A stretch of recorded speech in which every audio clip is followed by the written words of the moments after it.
Hello.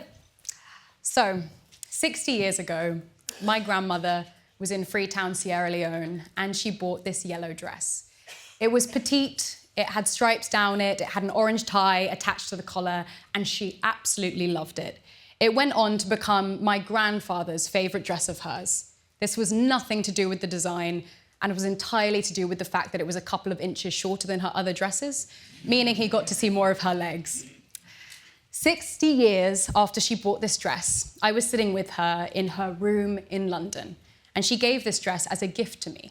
She entrusted me with its 60-year-long story, and in doing so, she taught me an unshakable lesson about what it means to truly value what we own. But this dress wasn't a one-off. This outfit from last Christmas, it's also been there at a dinner at my uncle's house, my sister's 21st birthday, our summer barbecue, the Sierra Leonean Women's Society winter dance, and it also was worn at my parents' wedding 30 years ago, which it was made for as an ashwabi. In September, my parents celebrated 30 years, and she gave it as a gift to my mother, who is now getting it tailored to fit her with Sojo, my startup that is modernizing the clothing repair and tailoring industry. These are just two examples, but my grandma's entire wardrobe is filled with clothes like this. She's turning 95 in a matter of weeks, and all her cardigans and skirts and trousers, they're just littered throughout our family albums. She knows how to care for her clothes, but she's also not the only one. When I talk about my grandma's dress, all I hear from other people is stories about how their grandmother was a seamstress, or how their grandfather's jumper is their favorite. It's been patched and repaired, but they absolutely love it, and it's really sentimental to them. What I think is great about hearing stories from everyone who can say something similar is that it means that actually a widespread culture of caring for our clothes is possible, which is important when so often it feels like it isn't. But, spoiler, caring for our clothes is not our cultural norm. Looking after the things that we own is not how we've been taught to think. I grew up as part of the fast fashion generation, which was all about overconsumption and hyper disposability, meaning I bought way too much and I threw it away without a second thought. Do any of these sound familiar? The dopamine hit from the checkout now button and that your order has been delivered.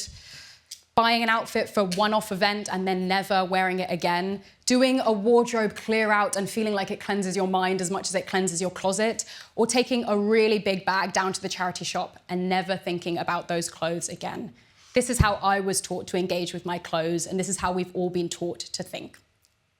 But thinking like this, as you hopefully know, has an absolutely devastating cost, but it's a side that we in the global north so rarely get to see. The top from the Instagram post that I decided to take to a charity shop instead of re-wearing, it maybe ended up as one of the 15 million items arriving to the shores of Ghana each week. Or it could have ended up on the pile of clothes in the Atacama Desert that is now so big it's viewable from space. Our fashion waste levels have reached 92 million metric tons annually. And to explain that, because big numbers are sometimes hard to conceptualize, if you took the entire population of Europe, hundreds of millions of people, you brought them all together, you put them on one massive weighing scale, they still wouldn't be as heavy as the amount of clothing waste we're producing each year. And it's growing year on year, and it's unsustainable. So, what can we do about it?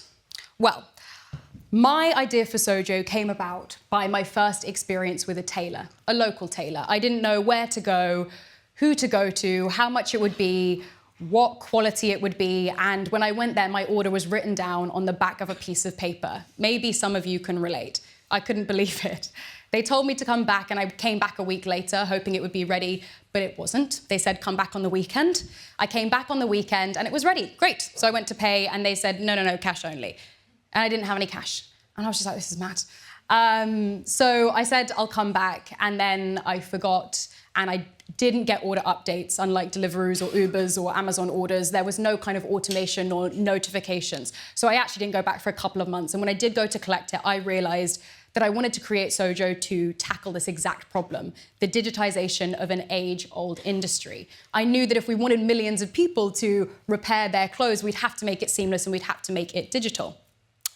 So I launched Sojo, which essentially enables you to book any repair you need doing online, And as Imran mentioned, we started as an app that was dubbed as the Deliveroo for repairs, connecting you to local tailors.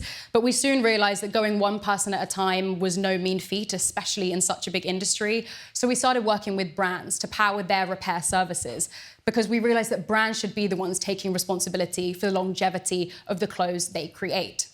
We have a few different bits of technology. The first is a repair booking portal that is customizable. So essentially it works like Wix, but for repairs. So a brand can pick their background imagery, fonts, colors, and they can choose which items to have repairs on, what repairs they want to, and then they can offer it to their customers. It connects to our back end, we collect it, fulfill it, and deliver it back to the customer. What's important here is that we say that you can launch a repair service for your customers in a matter of days, not quarters. We do the heavy lifting. The second bit is where it gets more exciting. This is our integrated repair solution. Essentially, what this means is we connect to order and customer history so that not only can customers just book repairs on the orders that they've bought previously from brands, but brands can also unlock a whole host of key data and product insights, which can then feed back into different things. And they can also use it as a lever to pull depending on business goals. So for example, if your goal is to reduce your return rate as a brand, you could offer free alterations for 14 days post-purchase. And that's because a lot of returns are due to clothing fit, and so you can be incentivizing your customer in that way. Or for example, if you are looking to increase your perks for your loyalty members, you could offer free repairs to them and help increase that customer experience.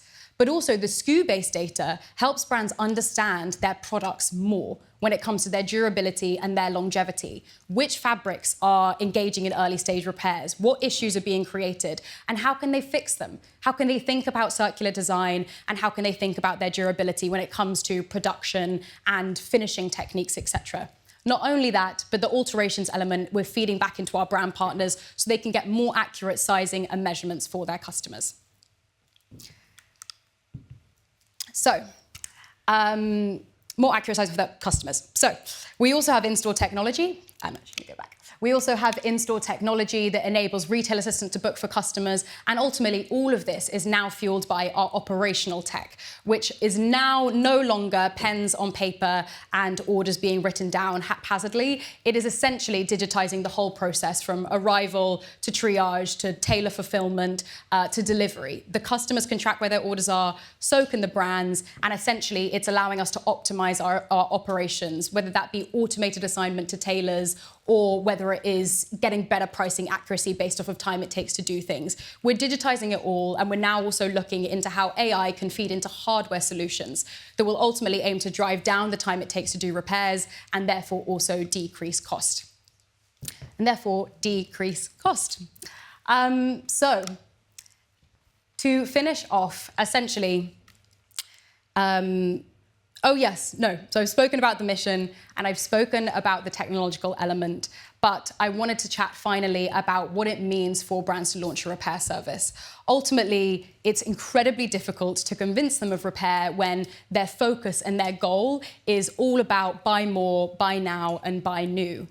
But I think how repair feeds into it is getting brands to think beyond next month's sales numbers and instead think about the long game. Repair isn't about next quarter's growth. It's about understanding next decade's growth by building a brand that can truly stand the test of time. And that's all about customer loyalty. It's also important to note that brands often think that launching repair will mean that it's suggesting that their clothes are bad quality, but actually it's about understanding that clothes, much like people, get tired and they need some TLC. I don't know how many of you have gone to the spa here, but it doesn't mean we're low quality if we're going to get some care.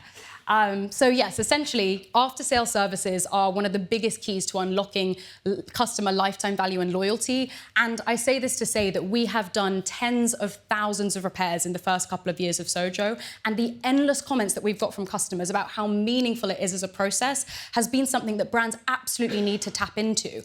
I mean, imagine you've bought an item from a brand like a knitwear piece and it's got moth holes in, and it was 4 years ago that you bought it. How beautiful of an experience is it that you can go on their website, book your moth hole repairs, get it collected from your door, restored to as good as new, and then returned to you a week later, wrapped in the brand's packaging with a personalized note with them talking about how they truly care. It is a key that brands are not tapping into enough. And I'm telling you, it's not only the right thing to do, it is also the smart thing. So to finish off, I do want to say that Clothing repair is something that we should all be a part of, whether you are a brand that is selling hundreds of thousands of garments, where you're not yet taking responsibility for the end of life and you're not telling your customers how you can care for them, or whether you're an individual who's put on a jumper and found that it has a hole in it. We need a radical shift in our approach to clothing, and we need it as soon as possible. So I would love it if you could join me in the repair revolution. Thank you.